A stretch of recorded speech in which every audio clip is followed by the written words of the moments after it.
कैसे हो आप लोग। आशा करती हूँ आप सब ठीक होंगे। निधि चैनल में आप सबका स्वागत है। आज हम योगिनी एकादशी व्रत की कथा करेंगे और उसके महत्व के बारे में जानकारी प्राप्त करेंगे। हिंदू धर्म ग्रंथों में हर एकादशी का अपना अलग अलग महत्व बताया गया है।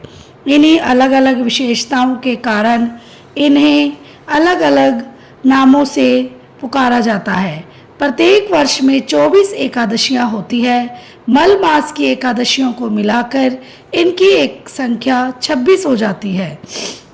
इन्हीं एकादशियों में एक एकादशी आषाढ़ मास के कृष्ण पक्ष की एकादशी जिसे योगिनी एकादशी कहते हैं।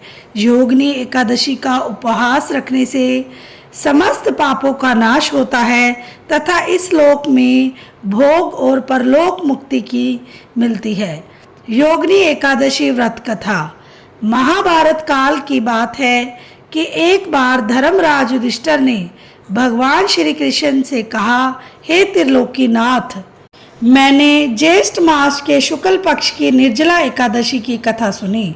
अब आप कृपा करके आषाढ़ माह के कृष्ण पक्ष की एकादशी की कथा सुनाइए।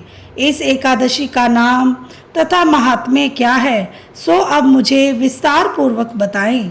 श्री कृष्ण जी ने कहा, हे पांडु पुत्र, आषाढ़ मास के कृष्ण पक्ष की एकादशी का नाम योगिनी एकादशी है। इसके व्रत से सभी पाप नष्ट हो जाते हैं। यह व्रत इस लोक में भोग तथा परलोक में मुक्ति देने वाला है। हे धर्मराज, यह एकादशी तीनों लोकों में प्रसिद्ध है। इसके व्रत से सभी पाप नष्ट हो जाते हैं। और तुम्हें मैं पुराण में कही हुई कथा सुनाता हूँ, ध्यानपूर्वक श्रवण करो। कुबेर नाम का एक राजा अलकापुरी नाम की नगरी में रहता था। वह शिव भक्त था। उनका हेममाली नामक एक यक्ष सेवक था। वो पूजा के लिए फूल लाया करता था। हेममाली की विशालाक्षी नाम की अति सुंदर स्त्री थी। एक दिन वह मानसरोवर से पुष्प लेकर आया, किंतु कामासक्त होने के कारण पुष्पों को रखकर अपनी स्त्री के साथ रमण करने लगा। इस भोग विलास में दोपहर हो गई। हेममाली की राह देखते देखते जब राजा कुबेर को दोपहर हो गई तो उसने क्रोधपूर्वक अपने सेवकों को आज्ञा दी कि तुम लोग जाकर पता लगाओ कि हेममाली अभी तक पुष्प लेकर क्यों नहीं आया। जब सेवकों ने उसका पता लगा लिया तो राजा के पास जाकर बताया, हे राजन, वह हेममाली अपनी स्त्री के साथ रमण कर रहा है। इस बात को सुन राजा कुबेर ने हेममाली को बुलाने की आज्ञा दी। डर से कांपता हुआ हेममाली राजा के सामने उपस्थित हुआ। उसे देखकर कुबेर को अत्यंत क्रोध आया और उसके होठ फड़फड़ाने लगे। राजा ने कहा, अरे अधम, तूने मेरे परम पूजनीय देवों के भी देव भगवान शिव जी का अपमान किया है। मैं तुझे श्राप देता हूँ कि तू स्त्री के वियोग में तड़पे और मृत्यु लोक में जाकर कोढ़ी का जीवन व्यतीत करे। कुबेर के श्राप से वह तत्क्षण स्वर्ग से पृथ्वी पर आ गिरा और कोढ़ी हो गया। उसकी स्त्री भी उससे बिछड़ गई। मृत्यु लोक में आकर उसने अनेक भयंकर कष्ट भोगे, किंतु शिव की कृपा से उसकी बुद्धि मलिन न हुई और उसे पूर्व जन्म की भी सुध रही। अनेक कष्टों को भोगता हुआ तथा अपने पूर्व जन्म के कुकर्मों को याद करता हुआ वह हिमालय पर्वत की तरफ चल पड़ा। चलते चलते वह मार्कंडेय ऋषि के आश्रम में जा पहुंचा। वह ऋषि अत्यंत वृद्ध तपस्वी थे। वह दूसरे ब्रह्मा के समान प्रतीत हो रहे थे और उनका वह आश्रम ब्रह्मा की सभा के समान शोभा दे रहा था। ऋषि को देखकर हेममाली वहां गया और उन्हें प्रणाम करके उनके चरणों में गिर पड़ा। हेममाली को देखकर मार्कंडेय ऋषि ने कहा, तूने कौन से निकृष्ट कर्म किए हैं जिससे तू कोढ़ी हुआ और भयानक कष्ट भोग रहा है। महर्षि की बात सुनकर हेममाली बोला, हे मुनि श्रेष्ठ, मैं राजा कुबेर का अनुचर था। मेरा नाम हेममाली है। मैं प्रतिदिन मानसरोवर से फूल लाकर शिव पूजा के समय कुबेर को दिया करता था। एक दिन पत्नी सहवास के सुख में फंस जाने के कारण मुझे समय का ज्ञान नहीं रहा और दोपहर तक पुष्प न पहुंचा सका। तब उन्होंने मुझे श्राप दे दिया कि तू अपनी स्त्री का वियोग और मृत्युलोक में जाकर कोढ़ी बनकर दुख भोग। इस कारण मैं कोढ़ी हो गया हूँ तथा पृथ्वी पर आकर भयंकर कष्ट भोग रहा हूँ। अतः कृपा करके आप कोई ऐसा उपाय बतलाएं जिससे मेरी मुक्ति हो।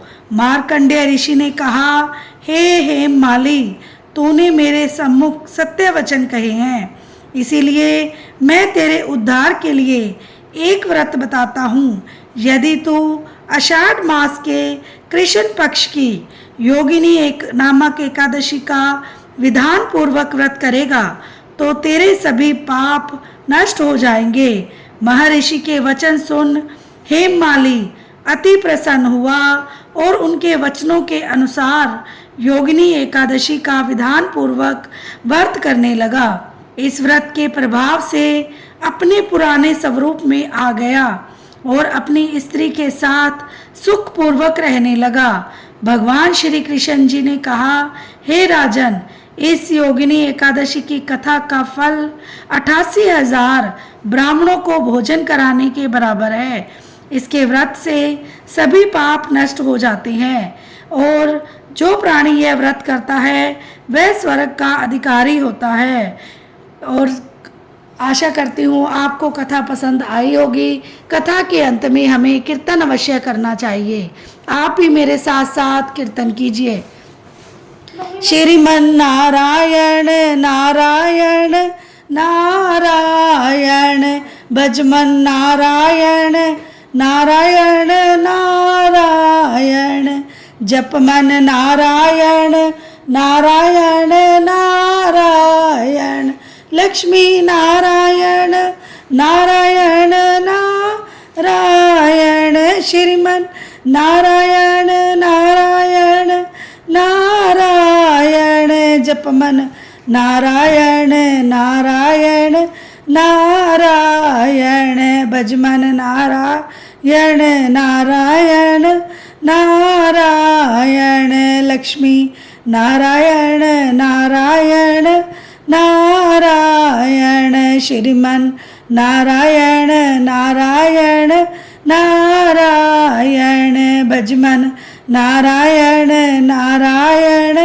नारायण, जपमन नारायण नारायण नारायण, लक्ष्मी नारायण नारायण नारायण, श्रीमन नारायण नारायण नारायण, भजमन नारायण नारायण नारायण, जपमन नारायण नारायण नारायण, लक्ष्मी नारायण नारायण नारायण, श्रीमन नारायण नारायण नारायण, जपमन नारायण नारायण नारायण, भजमन नारायण नारायण नारायण, लक्ष्मी